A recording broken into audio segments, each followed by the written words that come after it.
Thursday Night Football, Vikings, Eagles. It's week 2. It's the defending NFC champions already without their secondary. And versus Justin Jefferson, what we might have in store for us tonight. And Acuna in the face of Philadelphia. This Atlanta team is a machine. Let's go around the horn. It's going to take a wrecking ball to keep them out of the World Series. Acuna Matata. What a wonderful name. Start with tonight's football game. Vikings at Eagles. Philly could be without 3 defensive starters from last week. And also featured rusher Kenneth Gainwell. It's a shocking amount of attrition for week 2.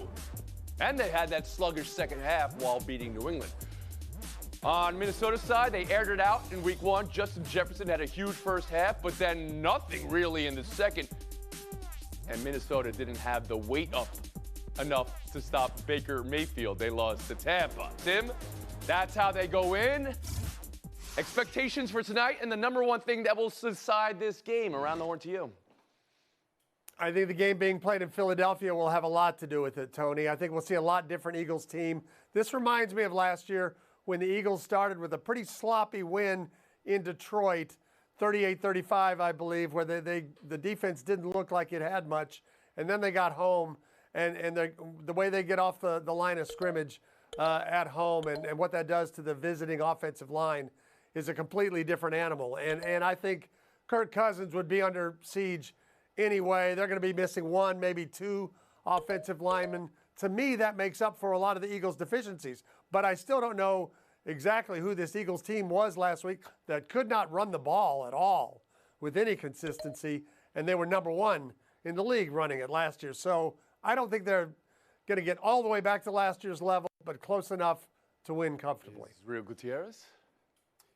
Yeah, it's just really hard to gauge. It's not just week 1, but it's week 1 against Bill Belichick and the Patriots. So you've got him, preparing for you the entire preseason, essentially. So my concerns are more on the Minnesota side, sort of watching that game against Tampa Bay. Yes, the first half, Justin Jefferson targeted a bunch. And then in the second half, it wasn't just that he wasn't targeted after Kirk Cousins had that late second quarter interception. It was also the Vikings defense that couldn't get off the field. These long drives by Baker Mayfield, who said he supposedly knew the defensive calls at that point in the second half. And so that Minnesota Vikings defense is supposed to get better against the Eagles, who are trying to ramp up after last week. I don't think so. And Tim mentioned with the maybe 2 offensive linemen missing, including the left tackle and Darisaw, that's not great for Kirk Cousins, who's not the most mobile quarterback ever. So, and given his history in prime time, it just has the makings of just a bad game for the Vikings. Clinton Yates?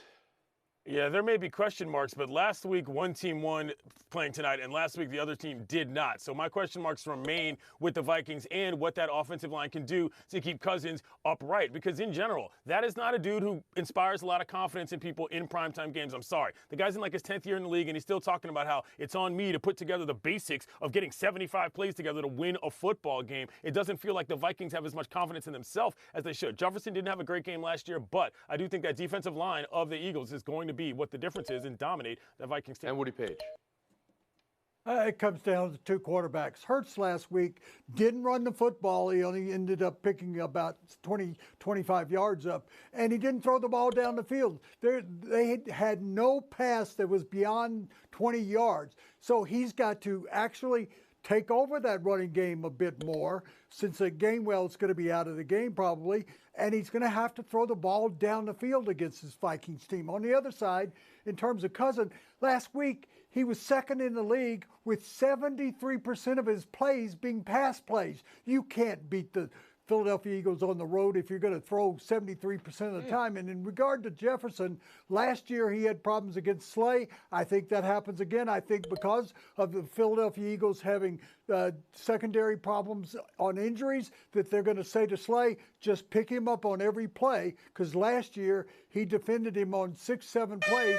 He ended up not giving up a reception and intercepting. All right, so twice. you answered all questions there, Woody Page. The secondary issues, if they are in fact issues, Philadelphia elected to go with a new secondary in a lot of ways from last year, and now they have the injuries. But you think you got Slay, you got enough to get past Justin Jefferson. Make a pick for the game, Tim Calishaw. Because of their pass rush, Eagles 27-10. Israel Gutierrez. I've got the Eagles by double figures. Clinton Yates. Eagles at home, better team, just like last year. Beat them down. Woody Page. Eagles close. We'll move on. Atlanta clinching the NL East and enjoying it in Philly's face. 96 wins, 16 games left. Could they get to 106, 108? Home field throughout seems certain. The lineup will set the home run record.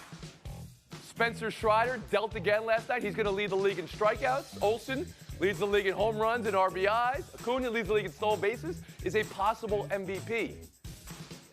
National panel, I think you all will agree this Atlanta team may be the favorites, are the favorites for the World Series. Forget the favorites for a second. Is this Atlanta team the best Atlanta team we've ever seen? Around the horn, Clinton Yates. You know my favorite metric in this game, and there's one way that they can be. They've scored 109 first-inning runs in this season. If they get to 127, that'll be the club record that they set in 1999 when they went back to the World Series. That's what this team does. They get up on you early and often, and I think that's what makes them so hard to beat. It's not just all the way down to the top of the lineup. It's that you get out there, inning 2, you're down 5 runs, great. Now you got to deal with one of their dominant pitchers who's simply going to dice you up. This team is about as good as I've seen in the last decade in Major League Baseball. Okay, as good as you've seen a team in the last decade. Let's go to that question I asked, though. Don't dodge it. The Atlanta franchise, you know about the 20 straight division crowns in the 90s and now 6 straight here. You know about the lack of World Series wins they had in that decade, though, and then the most recent World Series, Clinton. Is this the best team, though? I think this is the best team, and the reason is if you can get rid of a guy like Freddie Freeman and bring in a dude who is just as good as him, but about a decade younger, and he can still play as well as he does, well, then, you know, you're pretty smart. Alex Anthopoulos has done a great job. Woody Page.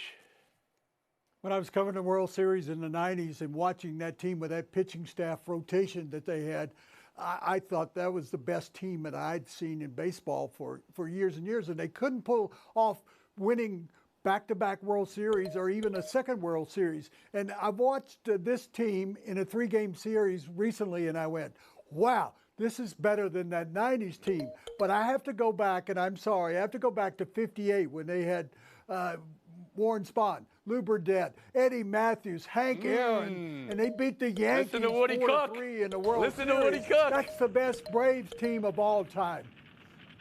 This one's second. History lesson from Professor Page. Tim Kalishaw. You know, I'm going to go with this is the best Atlanta team. I'll let Woody stick with Lou Burdette and the fellas from Milwaukee. But I'm going to say this, that, you know, they have But it was. the teams we remember were the Glavine, Smoltz, Maddox teams, and they rolled out a Hall of Fame starter night after night. They didn't always have, you know, Terry Pendleton might have been their best offensive player one year. This team is so loaded. They'll have 435 home run hitters as soon as Ozuna hits another one. They've got the starting pitching, the strikeout leader, the bullpen. That doesn't mean, you know, that much because last year the Braves, Dodgers, and Mets were the best teams in the National League, and the Padres and Phillies played in the NLCS. Israel Gutierrez.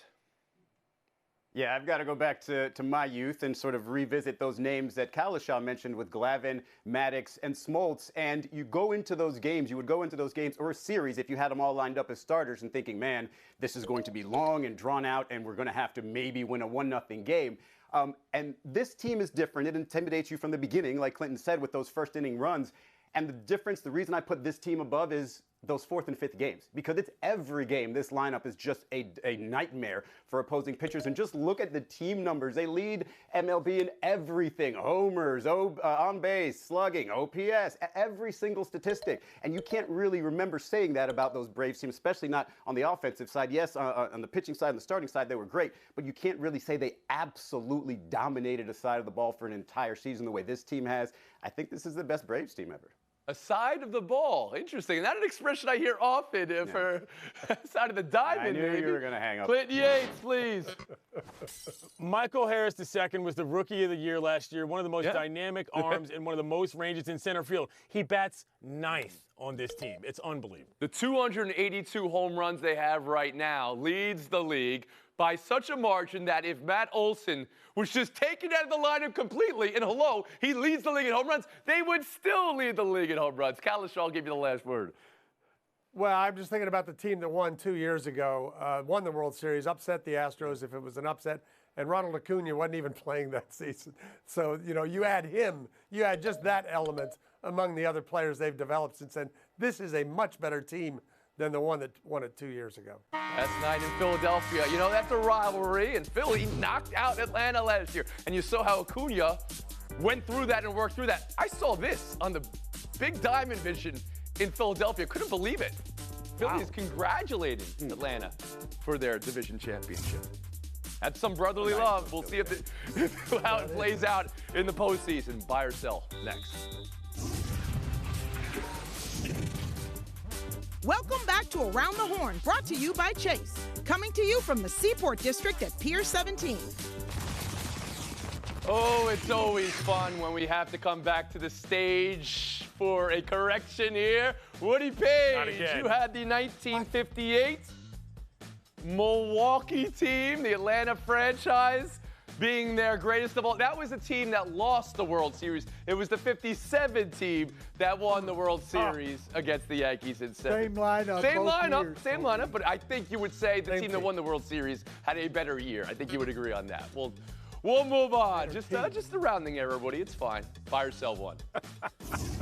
I told him I took my hat off and I took my glasses off, and I said, when I talk to grown-ups, I take my hat and my glasses off. That's what my mother taught me. Oh, boy. And some applause for the line. Colorado State coach Jay Norvell right in the face of Deion Sanders before this weekend's Colorado State-Colorado game.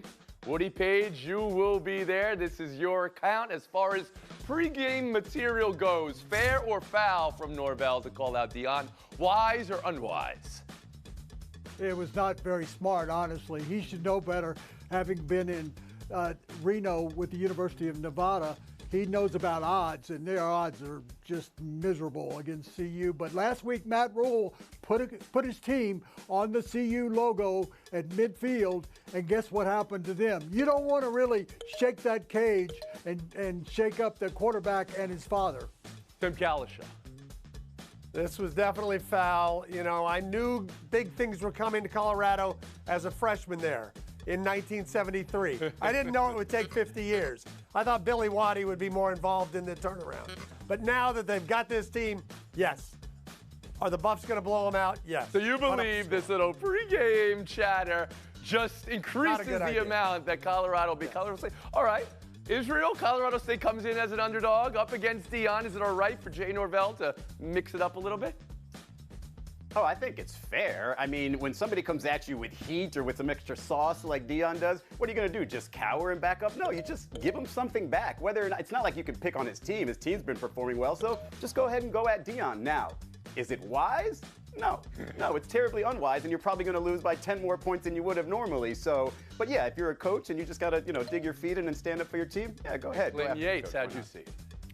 To be clear, he said a lot of kind things about Prime earlier in that conversation that we obviously didn't get to. But this was not the play call. This was the execution. You went with a bad diss and you opened yourself up to Deion possibly dissing your mother. You don't do that when you're dealing with one of the best trash talkers of all time. Not smart, Playboy.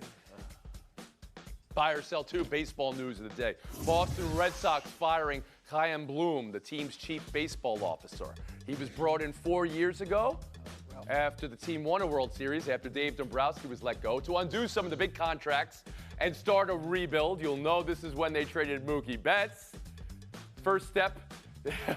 That was from ownership, most reports say, but that has not gone well. In his time in charge, the Sox were 5 games over 500, made the playoffs once. Clinton, does this make sense for Boston? Not to me, and it brought back the question for me, why did you fire Dombrowski? What exactly happened there? Because he went to the Phillies and they look pretty good, and Boston is becoming a team where they think their GM hire has to be the sexiest hire of all time. That hasn't worked out so well. Just pick a guy, stick with it. Maybe that means it's not the GM's fault and probably the guy upstairs. Woody Page. The rose being off the bloom is really a mistake. He came in and did exactly what they wanted him to do, which was to reduce the payroll from number 1 in the league, but it's down like near the middle of the pack now. And they have been in the search for the playoff spot most of the year. I don't think you get rid of him at all. It's the guy down at the Yankees that they should be talking about. Tim Kalisha. I think the Yankees are a different story with what Cashman has been able to endure. I agree on that. But there's enough there to make this move on Bloom. Now, he did pay for the contracts Dombrowski gave to David Price, to Kim Burrell, to Nathan Eovaldi. That had to bring the payroll down, and that's what cost him Mookie Betts. It's not fair to remember Bloom for that, though. Israel Gutierrez. I mean, there is a place in sports for a guy like this. He's essentially the wolf from Pulp Fiction, just come in and clean up the mess. And I think where the Red Sox were looking at this is, okay, look for signs that he can win or can make moves where you're not spending through the roof. And, you know, in these couple years where you make that one playoff appearance but you're in last place most of the time, probably not a good enough sign to say, hey, when we are spending big, you are going to make the proper decisions, so we're going to go ahead and move on. Just because you are a character doesn't mean you have characters, Rudy Gutierrez, but that's what I love you for. We'll move on. Max Scherzer out of the regular season and out for maybe the playoffs now for the Texas Baseball Club. News came out as a gut shot yesterday. Team responded in a big game, beating Toronto 10-0 to hold on to their wild card spot. These last 17 games are going to be great, huh? The two AL wild card spots up for grabs between these two teams in Seattle, and the AL West race also up in the air, but Texas with no Scherzer, who was 4-2, sub-1 whip for them since they traded for him. Tim Calishaw, this is your account. What is this for Max? What does this mean for Texas now, looking ahead? It's a heavy loss. I mean, he's actually pitched better for the Rangers than Verlander has for the Astros, and it seemed like he would make up for the DeGrom situation. Now they're both out. And you do wonder about Scherzer next year. What is the inning total you want him to get to in the regular season if you want him to pitch in the in the playoffs? So it's, even though this team has a 5-game winning streak, longest in baseball, let's not forget, it's a tough situation. Israel Gutierrez. Yeah, it did feel like after that matchup with Verlander that this was going to be a disaster for Scherzer and Texas, but turned out pretty decent. As you mentioned those numbers there, I wouldn't pitch him in the playoffs. I wouldn't bring him back. And if you're Scherzer, you're 39 years old, you're looking at it and saying, all right, I've probably got another year or two. Make sure you make that off-season push and get ready, as Tim said, and sort of manage your season next year for the postseason potentially. I don't think you're seeing the end of Max Scherzer here, and I don't think it's a disastrous necessarily trade. It's just one of those situations where this postseason probably going to do it.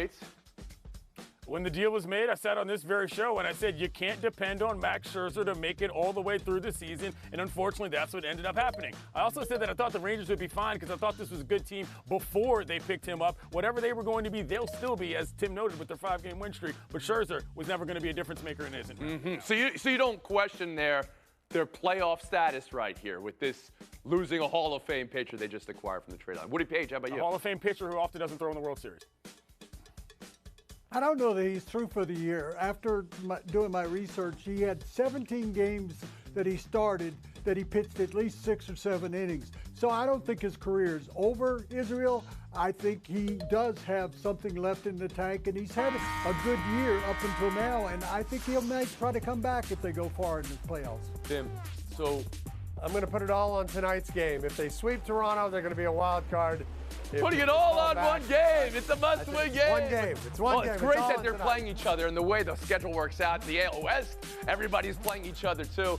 They've won 5 straight, the longest winning streak in baseball, as Tim Calishaw said, which came after a losing streak after Tim Calishaw went in the paper and said they were a playoff team. We got to get out of here. Tim, you're still going to survive, but that'll be it for Clinton and Israel showdown. Woody, Tim, next.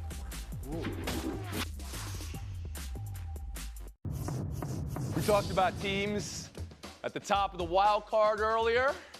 We talked about teams in the AL East earlier. Now let's talk about the top of the AL East and wild card. Rays and Orioles begin a 4-game series. Baltimore leading the division by 2 games. Tampa topped the wild card. This 4-game series is going to go a long way to know the playoff matchups. Tim Calishaw, what will we be talking about come Monday? The Orioles still have those great hitters, and they're bringing up my man Heston Kjerstad from Arkansas. But Tampa Bay, 20-9 the last month. They're going to win 3 out of 4. The Rays are going to win the division. Oh, Baltimore's Tim, going to be the top you've got it so wrong. If you look at the pitching matches over this series, you'll see that Baltimore has the better pitching staff, particularly at home. And you can't wait for that second game in the series when it's Zach against Jack. That's a fact, Jack and Tim. I can't wait. I'm just blown away at Tim breaking down the prospects that are playing in this series. We'll move on. Showdown 2. Man, I'm very excited, man. We Bulldogs and we're ready to bite. Arr, arr, arr. You see, I'm excited, man. I'm ready to go. Alabama A&M coach Connell Maynard. Woody, once again, as far as pregame material goes, wise or unwise here to bark like a dog? This is so incredibly wise. Who let the dog out? Well, we know about his bark, but what kind of bite is he going to have Saturday? All right, thank you, Dr. Seuss. All right, This was Tim okay, but this was not Baylor's Grant Taft telling the joke about how you catch all the fish and then spitting a worm out and saying, you got to keep the worms warm. That's how you fire up a team, all right. as he did when Baylor beat Texas. Oh, the places you won't go, Woody Page. Tim Kalishaw, 30 seconds of FaceTime. Oh, thank you, Anthony. I've probably made fun of Brooklyn and its hipster vibe a few times on this show. Let me just say this. I just spent the greatest weekend in Brooklyn. The joy of taking my daughter Rachel down the aisle to marry her soulmate, Carlos Kramer. My son Ben officiating the wedding with his partner Michael, sitting with my wife Shannon and I. Tony Reale may have been involved somewhere in this weekend as well as Pablo, but it was as good a time as could possibly be had. Thank you to the White Hotel and the food at Colonia Verde and all the people in Brooklyn, hipsters though they may be. It was tremendous. Congratulations, of course, to Rachel and Carlos, and to Mr. Tim Kalishaw, father of the bride. And to Willis Kalishaw, grandfather of the bride. We love you, Oh, Willis. why not?